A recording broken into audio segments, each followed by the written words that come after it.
بسم اللہ الرحمن الرحیم۔ سامعین، اب چلتے ہیں اگلی قسط کی طرف۔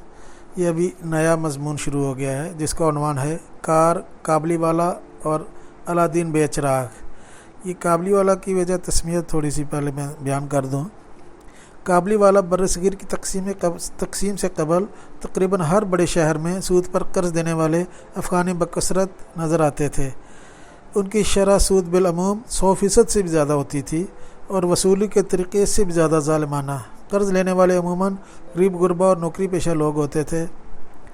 جس نے ان سے ایک دفعہ قرض لے لیا وہ تا دم مرگ سود ہی ادا کرتا رہتا تھا، اور تا دم مرگ زر اصل اور خان صاحب سر پر جوں کے توں کھڑے رہتے تھے۔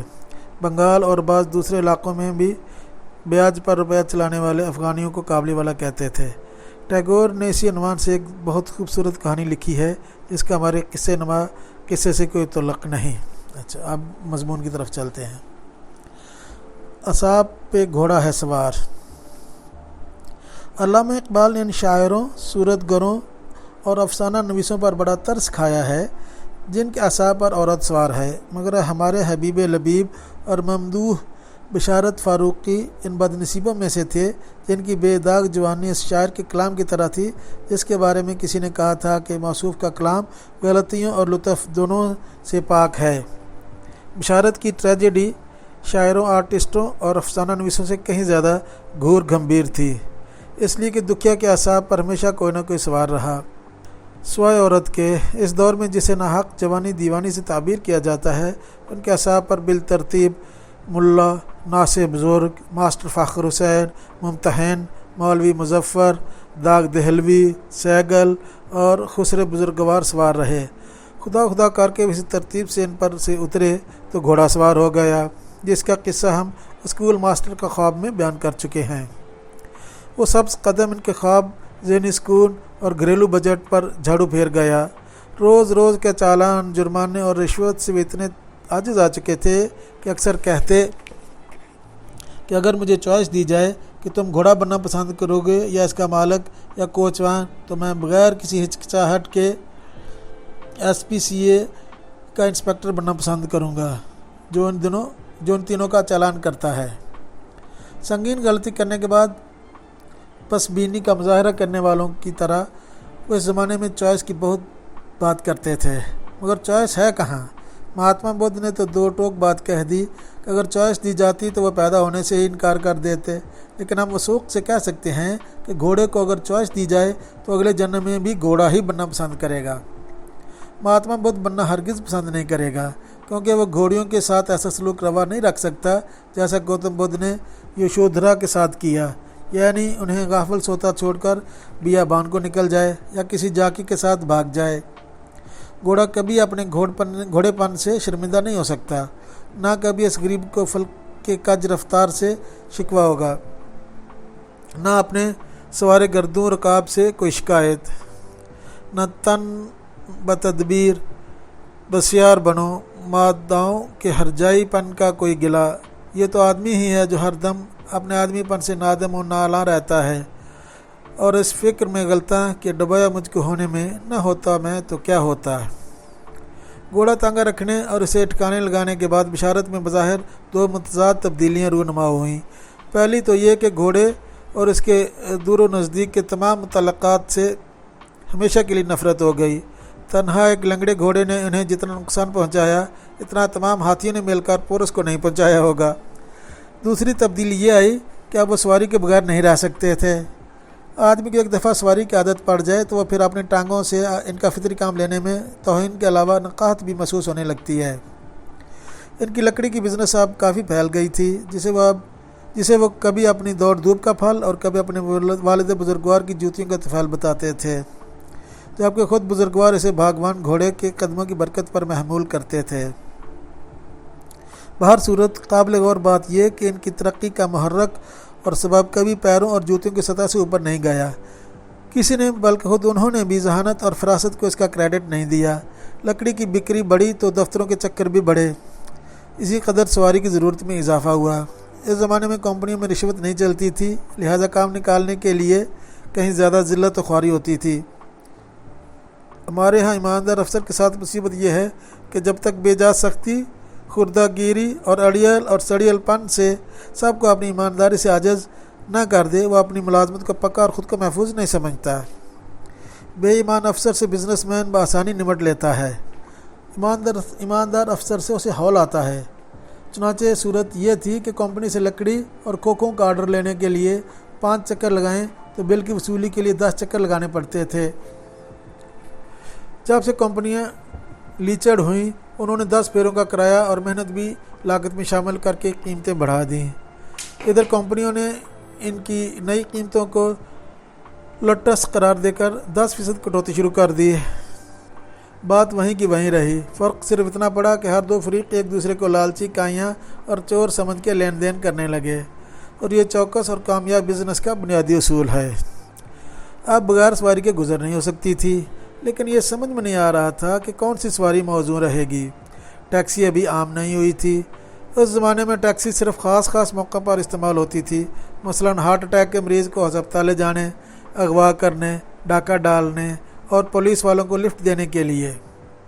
اور یہ جو ہم نے کہا کہ مریض کو ٹیکسی میں ڈال کر ہسپتال لے جاتے تھے، تو فقط یہ معلوم کرنے کے لیے لے جاتے تھے کہ زندہ ہے یا مر گیا، کیونکہ اس زمانے میں بھی جناح اور سول ہسپتال میں صرف انہی مریضوں کو داخلہ ملتا تھا جو پہلے اسی ہسپتال کے کسی ڈاکٹر کے پرائیویٹ کلینک میں ابتدائی علاج کروا کے اپنی حالت اتنی غیر کر لیں کہ اسی ڈاکٹر کے توسط سے ہسپتال میں آخری منزل آسان کرنے کے لیے داخلہ مل سکے۔ ہم ہسپتال میں مرنے کے خلاف نہیں، ویسے تو مرنے کے لیے کوئی بھی جگہ ناموزوں نہیں، لیکن پرائیویٹ ہسپتال اور کلینک میں مرنے کا سب سے بڑا فائدہ یہ ہے کہ مرحوم کی جائیداد، جمع جتھا اور بینک بیلنس کے بٹوارے پر پسماندگان میں خون خرابہ نہیں ہوتا، کیونکہ وہ سب ڈاکٹروں کے حصے میں آ جاتے ہیں۔ افسوس شاہ جہان کے عہد میں پرائیویٹ ہسپتال نہ تھے، وہ ان میں داخلہ لے لیتا تو قلعہ آگرہ میں اتنی طویل مدت تک اسیر رہنے اور ایڑیاں رگڑ کر جینے سے صاف بچ جاتا، اور اس کے چاروں بیٹے تخت نشینی کی جنگ میں ایک دوسرے کا سر قلم کرنے کے جتن میں سارے ہندوستان میں آنکھ مچولی کھیلتے نہ پھرتے، کیونکہ فساد کی جڑ یعنی سلطنت اور خزانہ تو بلوں کی ادائیگی میں نہایت پرامن طریقے سے جائز وارثوں یعنی ڈاکٹروں کو منتقل ہو جاتا، بلکہ انتقالی اقتدار کے لیے فرسودہ ایشیائی رسم یعنی بادشاہ کے انتقال کی بھی ضرورت نہیں رہتی، اس لیے کہ جیتے جی تو ہر حکمران انتقال اقتدار کو اپنا ذاتی انتقال سمجھتا ہے۔ چلی سمت غرب سے ایک ہوا۔ بلوں کی وصولی کے سلسلے میں وہ کئی بار سائیکل رکشہ میں بھی گئے، لیکن ہر بار طبیعت منغص ہوئی۔ پیڈل رکشہ چلانے والے کو اپنے سے دگنی راس ڈھونی پڑتی تھی، جبکہ خود سواری کو اس سے بھی زیادہ بھاری بوجھ اٹھانا پڑتا تھا، کو اپنے ضمیر سے بوجھ مرتی تھی۔ ہمارے خیال میں آدمی کو آدمی ڈھونے کی اجازت صرف 2 صورتوں میں ملنی چاہیے۔ اول اس موقع پر جب دونوں میں سے ایک وفات پا چکا ہو، دوسرے صورت میں جب دونوں میں سے ایک اردو نقاد ہو جس پر مردے ڈھونا فرضی نہیں، ذریعہ معاش اور وجہ شہرت بھی ہو۔ 2 دفعہ بسوں کے ہڑتال کے دوران بشارت کو سائیکل پر بھی جانا پڑا۔ ان پر انکشاف ہوا کہ کراچی میں 12 ماسی بعد مخالف کے سبب سائیکل اور سیاست 10 قدم بھی نہیں چل سکتی۔ کبھی کبھی تو ایسا محسوس ہوا گویا سارا شہر ایک بگولے کی آنکھ میں بسا دیا گیا ہے۔ اب اسے مغرب سے چلنے والی سمندری ہوا کی کینہ پروری کہیے یا کراچی والوں کی شومی قسمت، آپ سیاست میں یا سائیکل پر کسی بھی سمت نکل جائیں، آپ کو ہوا ہمیشہ مخالف ہی ملے گی۔ ہر 2 عمل ایسے ہی ہیں جیسے کوئی آندھی میں پتنگ اڑانے کی کوشش کرے۔ خودکشی غریبوں کی دسترس سے باہر۔ ایک آدھ دفعہ خیال آیا کہ بسوں میں دھکے کھانے اور اسٹرپٹیز کروانے سے تو بہتر ہے کہ آدمی موٹر سائیکل خرید لے۔